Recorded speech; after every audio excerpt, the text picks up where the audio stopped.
घरी येण्यास नकार दिल्याने नवऱ्याने केला बायकोवर चाकूचा हल्ला। कोपरगाव तालुक्यातील चासनळ येथे आपल्या मामाच्या घरी मामाच्या मुलाच्या लग्नानिमित्ताने आलेली विवाहिता संगीता सुभाष सोनवणे वय वर्ष 22 राहणार सोयगाव तालुका नांदगाव जिल्हा नाशिक हिच्यावर तिचा नवरा सुभाष हिरामन सोनवणे राहणार सोयगाव तालुका नांदगाव याने दारू पिऊन जाऊन जुन्या भांडण्याच्या कुरापती काढून गुरुवारी 11 जुलै रोजी संगीता हिला त्याच्या घरी नेण्यासाठी आला असता संगीता हिने त्याच्याबरोबर जाण्यास नकार दिला। यावरून त्यांच्यामध्ये बाचाबाची झाली। आरोपी सुभाष सोनवणे याने संगीता हिला शिवीगाळ करून तिच्या गळ्यावर चाकूचा हल्ला केला। यात संगीता ही गंभीर जखमी झाली। तसेच सुभाष याने दारूच्या नशेत स्वतःवरही गळ्यावर चाकूचा वार करून घेतला। या झालेल्या घटनेमुळे परिसरात एकच खळबळ उडाली आहे। जखमी झालेल्या संगीता हिला कोपरगाव येथील ग्रामीण रुग्णालयात उपचारार्थ दाखल करण्यात आले आहे। याबाबत अण्णा वामन बर्डे वय 55 यांनी दिलेल्या फिर्यादीवरून आरोपी सुभाष हिरामन सोनवणे यांच्या विरोधात कोपरगाव तालुका पोलीस ठाण्यात गुन्हा रजिस्टर नंबर 254/2024 BNS 2023 चे कलम 109(1), 352, 351, 2, 3 प्रमाणे गुन्हा दाखल करण्यात आला असून या घटनेचा अधिक तपास police sub inspector MJ Mahajan हे करीत आहेत।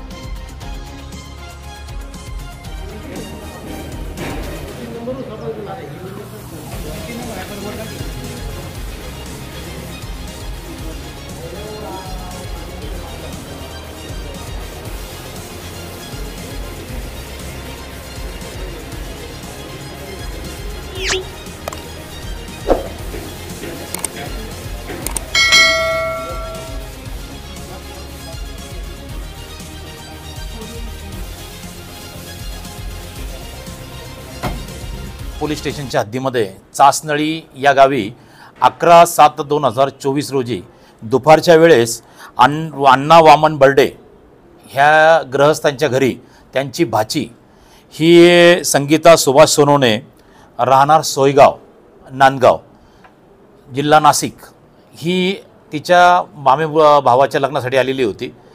त्या ठिकाणी तिचा नवरा हा दारू पिऊन आला आणि त्यांनी तू का घरी लवकर आली नाही या कारणाने त्याने कुरापत काढून तिला धारदार चाकूने गळ्यावर वार केला। त्या ठिकाणी वार केल्यामुळे ती जखमी अवस्थेमध्ये तिला दवाखान्यामध्ये ॲडमिट करण्यात आले होते आणि तिचं सविस्तर काल रोजी स्टेटमेंट घेऊन या आता नवीन कायद्याप्रमाणे तिचे गुन्हा दाखल करण्यात आलेला आहे।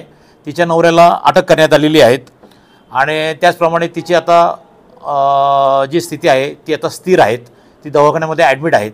सदर आरोपीला अटक करून त्याची पोलीस कस्टडी रिमांड घेऊन त्याची भांडणाचे कारणं आणि त्यांनी तो चाकू कुठून आणलेला होता याची पूर्ण चौकशी पोलीस आपले PSI तपासी अंमलदार महाजन हे करीत आहेत।